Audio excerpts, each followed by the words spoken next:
Raymond Terrace were first to bat in the limited 35-over match, scoring 9 for 137. Terrace captain Glenn Proughton top-scored with 75, showing plenty of the experience he has gained playing second-grade competition. Best bowler for Dungog was Bradley Bannister, who took 4 for 25.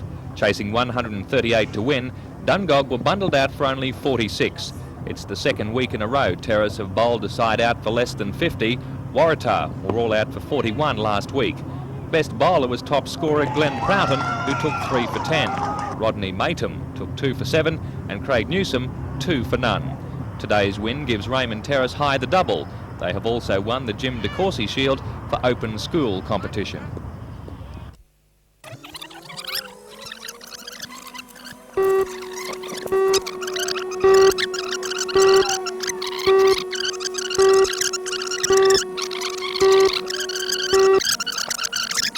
Frontman for a group late last week, spokesman for the luxury bus lobby Roger Peters outlined his plans for the service and the reasons for its rejection by State Transport Minister Ron Mulock. Now the local Department of Transport Superintendent Neil King has defended the department's action.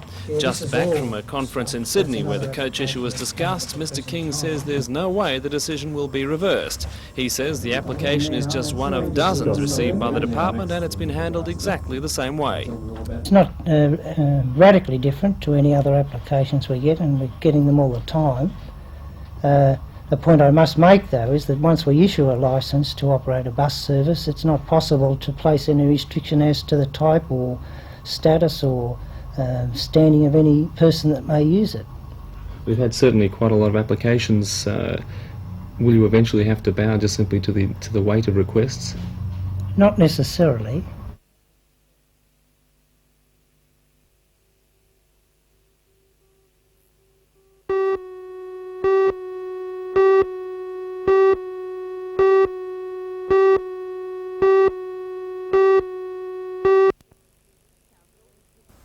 Council has given approval to Sydney-based Harvey Holdings to establish a tourist complex at this property known as Summerhill off O'Connors Road near Nalkaba. It's planned the $3.2 million centre will have a main building with conference facilities, a wine cellar banquet room, a winter garden and a fitness centre. The existing home on the property will be demolished or removed. 56 accommodation units are also planned, along with a swimming pool, spa, tennis courts and car park. The centre is expected to provide up to 80 jobs and benefit the community. Certainly during the construction phase, they do intend to use local contractors as much as possible, and certainly when it's up and running, they'll be employed about 75 people on a full-time basis. Plus, of course, they've got to get their laundry done somewhere, they've got to buy their food somewhere, and tourism would appear to be one of the developing areas of employment in the area. It's a relatively quiet area. Are there any objections? There certainly are. Some of the neighbouring property owners are concerned that the quietness, the rural lifestyle that they presently enjoy will be destroyed by the tourism development. He says council approval has been given subject to certain conditions which should limit effects on local residents. Some vignerons are also concerned about approval given to establish a motel and tavern on Broke Road at Pecolbin. Some of the vineyard owners are concerned that it isn't in keeping with typical vineyard development. However, council did, in addition to approving it, did indicate to the developer they wouldn't allow a drive-in bottle shop, so that it didn't get away from the tavern-type atmosphere and become a hotel, if you like. The $1 million tavern motel is planned by Sydney architect Brian Crone. The motel should have 23 accommodation units, but Mr Crone has yet to obtain a liquor licence. Council has also approved a small guest house and restaurant at Tuckers Lane near North Rothbury.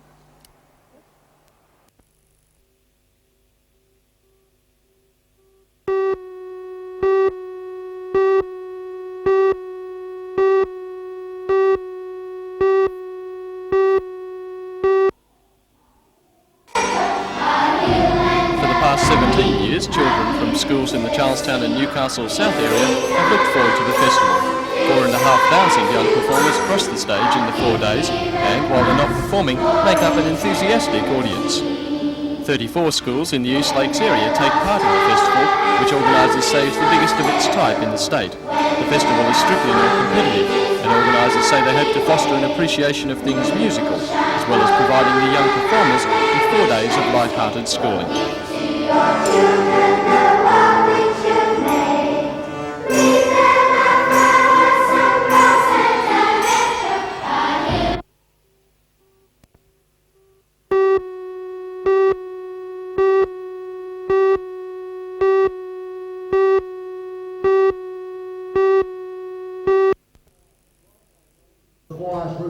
privatisation.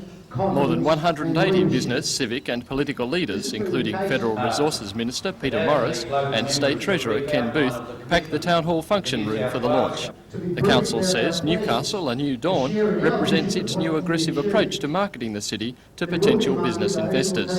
It also obviously represents a belief that an idea must be attractive to gain attention, and so the prospectus consists of a glossy 32-page booklet and an expensive video production, both unashamedly touting the virtues of Newcastle.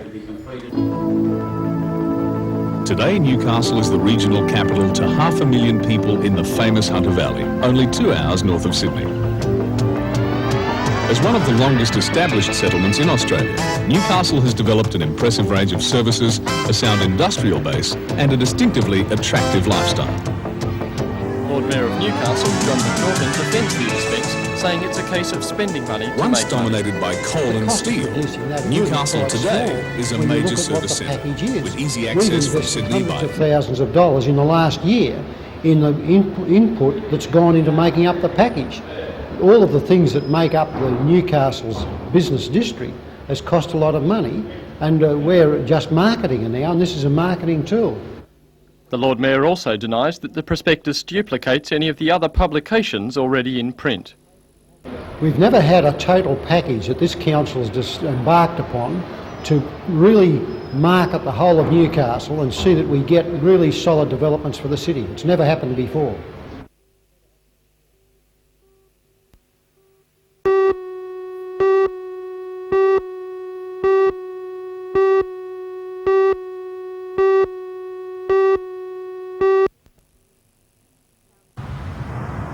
Council hopes to obtain $1 million from the Bicentennial Authority to develop a bicentennial park at Green Point. It wants to contribute another $1 million of its own. That way, $2 million will buy land, clear it and establish an amphitheatre, public wharf, amenities, lookout, bike paths and horse trails. The expected park boundary stretches 3 kilometres along the foreshore from Valentine to Belmont, covering 80 hectares. Mayor Welsh says ratepayers needn't fear about the $1 million council contributes to the project. Rates won't go up. No way. In fact, we've got a little idea that we may bring rates down slightly, or not bring rates down, but find the money that we need for the sewage scheme in the rates already. He says the previous council had considered increasing rates an extra 8% to cover a $10 million debit for the sewage project. However, the state government may now undertake the project over 14 years instead of 10. Now, this would mean we'd be looking for $1 to $1.5 million per annum instead of the $2 million. And we believe that with some very strong cuts in our own expenditure here, we can probably cover that from the rates without increasing the rates. The land being considered for development at Green Point is privately owned, but the Mayor says that won't stand in the way of the project if the Bicentennial Authority comes up with the money. Land will be resumed. Council will know if Green Point will be funded by the end of this month. How confident are you that it will be? Not very confident, I've got to admit. Why is that? Because the Bicentennial Committee is looking at other projects as well, and they may fancy one of those in favour of this particular project. If the Green Point project doesn't go ahead, Council may put the money into developing Spears Point Park.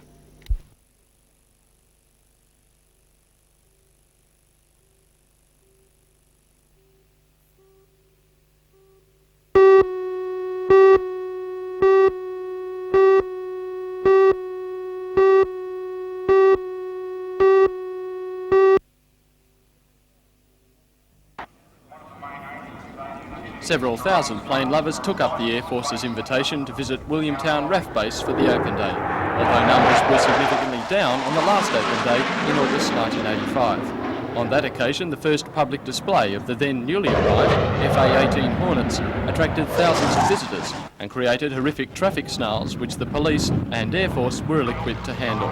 Today, the forces were better prepared and opened 3 alternate routes to the base by cutting gates into the perimeter fence. A mixture of aircraft history filled the skies over Williamtown, a graphic illustration of what one lifetime in technology has meant in the world of flying. Displays ranged from the grace of a ribbon-cutting First World War Tiger Moth to some spectacular flying by an impeccably restored Vampire jet fighter. The Vampire was taken out of service by the RAAF in 1970. The FA-18s were, of course, the stars of the show, and the Air Force was obviously keen to demonstrate just what their pilots had learnt to do with the aircraft.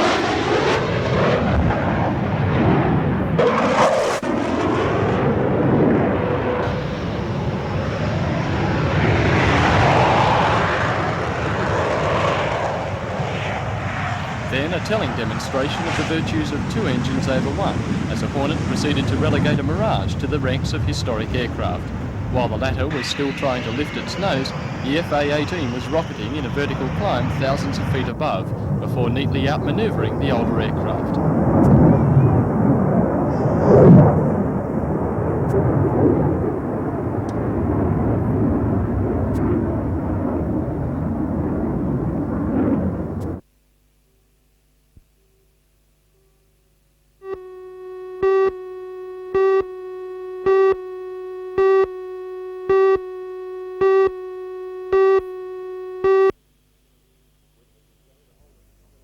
Witnesses say the Holden Commodore sedan was heading towards the F3 freeway when it left the road, cut across a grass verge and slammed into the end of a guardrail. The car was sliced in half, killing 41-year-old David Brian Evans of Ashtonfield and 25-year-old Craig Andrew Layler of East Maitland. A passenger, Alan O'Neill of East Maitland, was seriously injured. He is now in a critical condition in Gosford Hospital. Police say the absence of skid marks on the road suggests the driver may have fallen asleep. However, police say more is likely to be known about the cause when they finish interviewing several witnesses.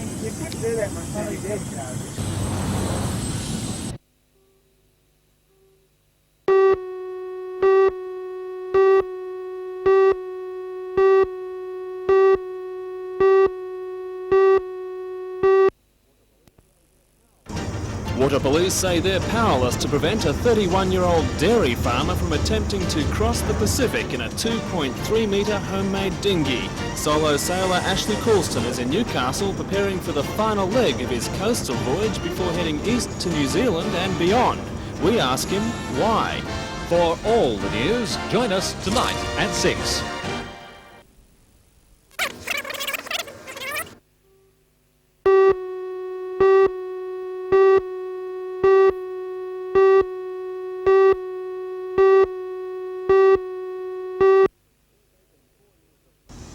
It's taken 4 years of planning, a year of building and over $8,000. Now Ashley Coulton is ready to write himself into maritime history or write himself off. Ashley's tiny boat, G'day 88, is his attempt to break the record for sailing the smallest boat across the Pacific. And it is small, only 8 feet or just over 2 metres long. Ashley says his trip up the coast from Sydney to Coffs Harbour against the current will be the hardest test for his homemade plywood boat before he heads out into the Tasman, letting the current take him like a message in a bottle to New Zealand. That's the theory anyway. Water police say the unlikely boat is registered with Lloyd's and obviously meets seaworthy specifications. It's equipped with an emergency beacon, flares and radios and carries almost 700 kilos of ballast of lead, water, food and goods. The police are prepared to rescue him at taxpayers' expense for the first 100 nautical miles. Then it's up to the Navy or the Safety Council rescue boat, which charges $800 an hour. Ashley has some sailing experience on the coast and in the Whitsundays, but he appreciates that the trip is risky. Yes, fairly, yeah. Yeah, could be. Just depends. Yeah, there's a lot of publicity at the moment about people doing single-handed sort of attempts and of course, and the cost of bringing them back alive. Do you feel sort of a little bit guilty about the cost to the taxpayer if this goes wrong? Yes, it is terrible, but like I've went out today and come back again because I didn't think I'd get across there, so I'm not risking my life on a boat for no particular reason. Ashley says the trip to New Zealand will decide whether G'day 88 continues to island hop over to America. If he decides to go on, he hopes to hit land on the other side of the Pacific by August next year. And if you can't stop him, the least you can do is wish him bon voyage and good luck. He'll need it. Well, I've been brought up in the country and never been to the ocean that much. It's just something a little bit different, something I've always wanted to do.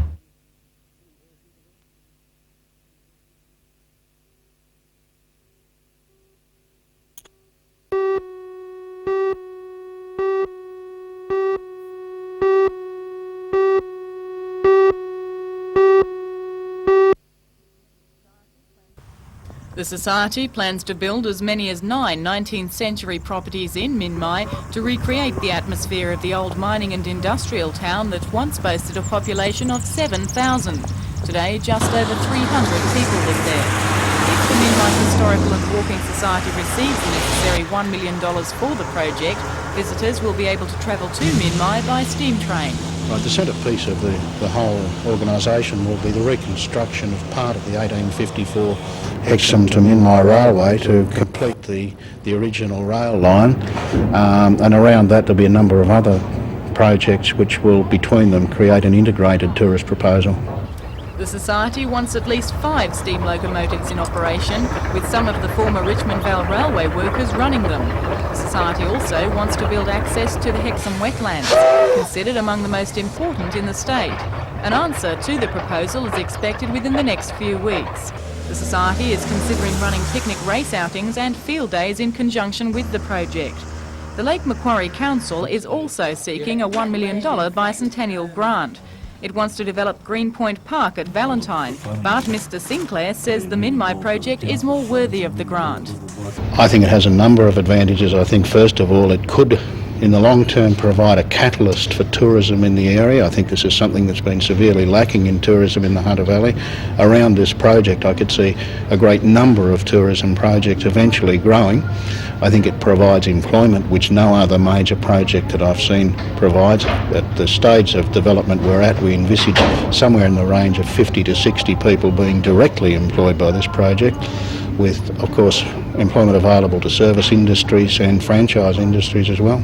Lake Macquarie Mayor Ivan Welsh says he would prefer the grant goes to Greenpoint Park, but as long as it stays in the lake area, he'll be happy.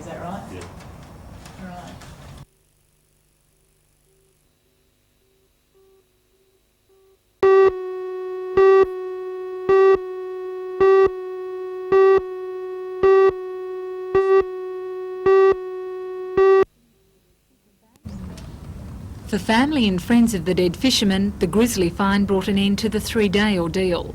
Terry Greentree, an experienced angler, went missing last Wednesday when he failed to return from a fishing trip at the notorious Snappers Point on the coastline of the Lake Munmora State Recreational Reserve. An air and sea search was launched but called off yesterday morning when there had been no sign of Greentree or his fishing gear. However, police were alerted early today when the crew of a Swansea shark meshing vessel spotted a floating naked body 500 metres off Mooney Beach. A nearby yacht assisted until police launched Stackpool arrived from Newcastle. It was an anxious time for girlfriend Ingrid Parker, who raised the alarm when her boyfriend didn't return home. All that remained was the family dog waiting in a panel van parked at the dangerous site, which has claimed the lives of dozens of rock fishermen in the past 5 years, despite warnings. Police believe the 30-year-old drowned when he was washed off rocks during the fierce storm that hit the coastline earlier this week.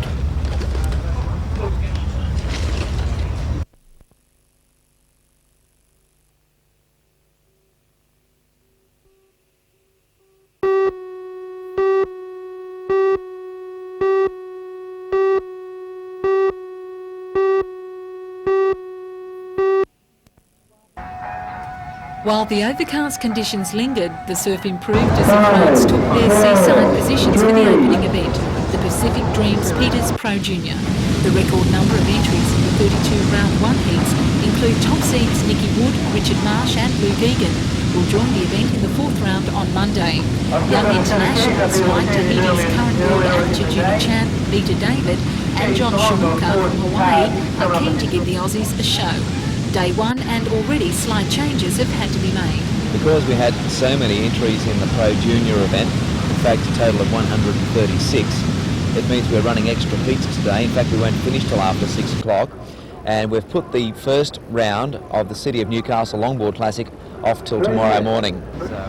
There was a slight mishap earlier today when young Novocastrian competitor Chad Spencer dislocated his hip in what's been described as a radical move. He was taken to the Royal Newcastle Hospital.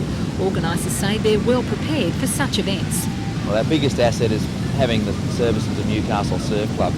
They're here and we have something like 120 of their members on hand to perform security services and also life-saving. We also have the council life services on hand as well, so we have plenty of assistance in case of any drama. Meanwhile, the Wave Ski Classic, the richest event on the Australian circuit, also got underway at Newcastle's Bar Beach Cliff.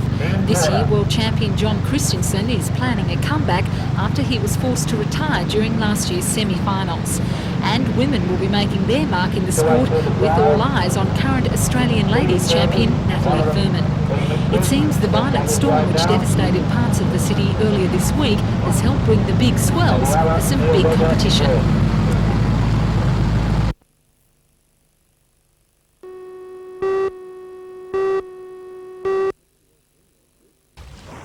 This picturesque inlet used to be called Stinky Bay. Now it's called Kookaburra Cove. One example of how a government Commonwealth employment grant and the commitment of a community to support 5 hard-working young people has turned 40 hectares of neglected scrub into a scenic reserve. Project coordinator Leif Lemke says a $65,000 state Commonwealth grant and another $10,000 from the local council has been used to put up fences, plant native trees and grasses and provide nature trails to rejuvenate the foreshore. He says tax on the funds and the saving in terms of unemployment benefits for project workers means the government paid very little, not only to save the reserve, but also to prevent a major problem for the lake, silting. With the end of the CEP grants and no immediate likelihood of new funding, Life says this first move to save the foreshores and the lake is in danger of becoming a token gesture. I think it's fairly well known around the lake now that if we don't do something to protect the lake, the lifetime of this lake is going to be less than 100 years. So projects like this is absolutely vital to protect the lake.